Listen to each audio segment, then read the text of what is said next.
네. 오늘은 좀 심각한 이야기일 수도 있겠는데요. 마이클 블룸버거가 재정 시한폭탄이라고까지 부른 미국 하원의 새 예산 조정 법안, 여기에 대한 비판을 좀 깊게 들여다볼까 합니다. 네, 블룸버그 뉴스 창립자인 마이클 블룸버거가 직접 쓴 오피니언 기사를 토대로 하는 거죠. 맞습니다. 그래서 오늘 저희 목표는 블룸버그가 왜 이걸 재정적으로 무책임하다고 봤는지 그 핵심 주장을 파악하고요. 이게 또 그러니까 납세자들에게 어떤 의미가 있는지 알아보는 겁니다. 사실 시작하기 전에 현재 국가 부채 수준만 봐도 좀 걱정스럽긴 하죠. 그렇죠. 그 부분을 염두에 두시면서 자, 한번 자세히 파헤쳐 보시죠. 네, 일단 지금 상황부터 좀 짚어봐야 할 것 같은데요. 미국의 공공부채가 이미 GDP 대비 거의 100% 수준이에요. 100%요? 와, 이게 1946년 이후 최고치라고 하던데요. 맞습니다. 근데 더 놀라운 건 이 새로운 예산안이 없어도 지금 추세만으로도 2034년이면 117%까지 늘어날 거라는 전망입니다. 와, 가만히 있어도 117%인데 근데 블룸버그 분석에 따르면 이 새 예산안은 여기에 뭐랄까 기름을 붓는 격이라고요? 네, 그렇죠. 아주 좋게 봐줘도 GDP 대비 부채 비율을 125%까지 끌어올릴 거라고 보고 있어요. 125%? 만약에 경제 침체라도 오면 훨씬 더 높아질 수도 있다는 거네요. 그렇습니다. 그래서 블룸버그가 이건 뭐 거의 직무유기다 이렇게 강하게 표현한 거고요.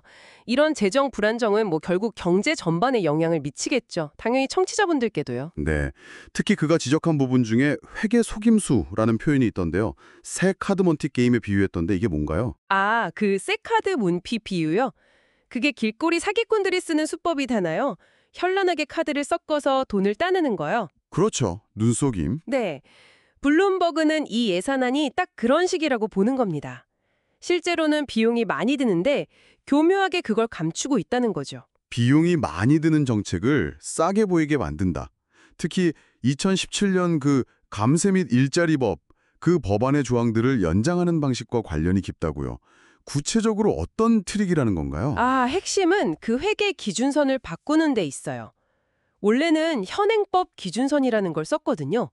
이건 법이 예정대로 만료된다고 가정하고 계산하는 방식이에요. 네. 근데 이걸 현행 정책 기준선으로 바꾸자는 겁니다. 이건 뭐냐면 마치 기존 정책이 계속 유지될 것처럼 가정하고 계산하는 방식이에요. 그게 구체적으로 어떻게 비용을 숨기죠? 예를 들어 볼게요. 원래 내년에 끝나기로 한 임시 감세 혜택이 있다고 쳐요. 현행법 기준선에서는 이걸 연장하면 당연히 그만큼 돈이 더 드는 걸로 계산되죠. 그렇죠. 당연한 거 아닌가요?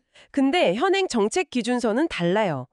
이건 애초에 그 혜택이 계속 될 거라고 가정한 상태에서 계산하니까 그 임시 혜택을 영구 혜택으로 연장하는 결정이 회계 장부상으로는 추가 비용이 0으로 둔갑하는 겁니다.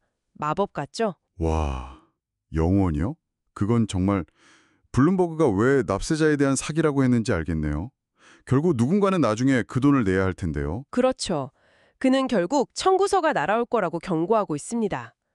물론 이 현행정책 기준선을 쓰는 쪽에서는 이게 현실을 더 잘 반영한다 뭐 이런 주장을 할 수도 있겠지만 아, 의회의 실제 의도를 더 잘 보여준다, 뭐 그런 건가요? 네, 그런 식의 논리가 있을 수 있습니다. 하지만 블룸버그의 핵심 비판은 그게 아니라는 거죠.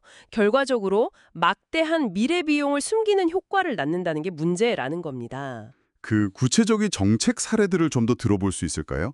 이런 회계 방식이 적용된 예시들이요? 네, 블룸버그가 몇 가지 지적했는데요. 예를 들면 팁소득이나 초과 근무 수단에 대해서 세금을 면제해 주는 거예요.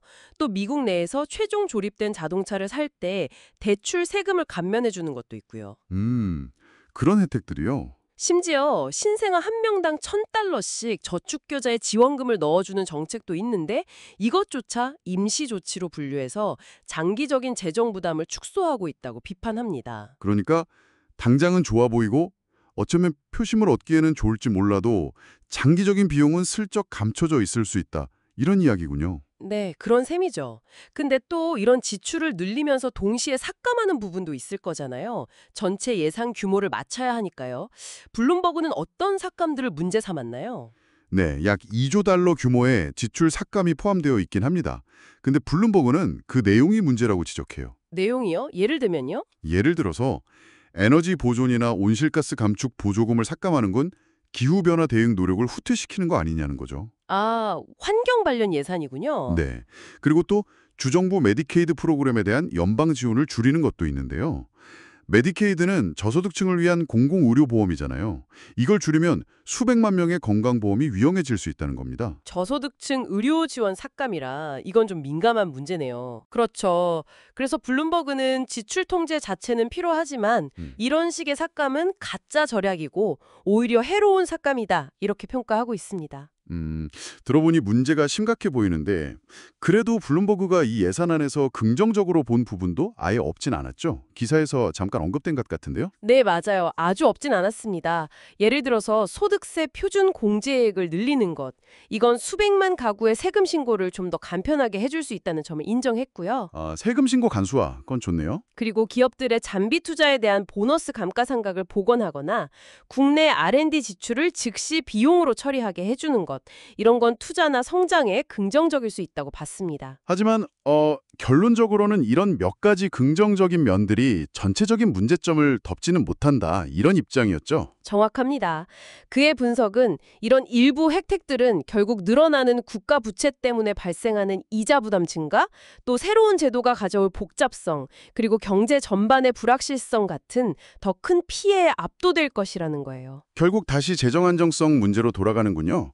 그리고 이게 결국 우리 납세자들의 미래 부담으로 이어질 수 있다는 거고요. 네, 그게 핵심 우려입니다. 그럼 이게 하원에서 통과된다고 해도 상원에 가면 좀 제동이 걸리거나 더 신중하게 다뤄질 가능성은 없을까요? 블룸버그는 그 점에 대해서도 꽤 비관적이더라고요. 오히려 상원 논의 과정에서 적자 지출 규모가 더 커질 수도 있다, 이렇게 우려하고 있습니다. 더 커질 수도 있다고요? 참, 그렇군요. 오늘 마이클 블룸버그의 분석을 통해서 하원 예산안의 여러 문제점들을 좀 깊이 있게 살펴봤습니다. 어디까지 밀어붙일 수 있는지 이걸 시험하는 것 같다는 우려입니다. 그리고 그 잠재적 결과는 결국 높은 차입 비용, 경제 불안정, 그리고 납세자 부담 증가로 이어질 수 있다는 거고요. 맞습니다. 이게 정말 중요한 질문을 던지게 하는데요. 네, 어떤 질문일까요? 오늘 우리가 이야기 나눈 것처럼 이런 복잡한 회계 처리 방식이나 그 뒤에 숨은 정치적 동기들을 생각해 볼 때 과연 우리 시민들은 어떻게 정책 입안자들이 정말 장기적인 재정 건전성에 대해 책임을 지도록 만들 수 있을까 하는 점입니다. 정말 중요한 질문이네요. 어떻게 하면 실질적인 책임을 묻게 할 수 있을까? 이 질문을 청취자 여러분께 마지막으로 던지면서 오늘 이야기 마무리하도록 하겠습니다.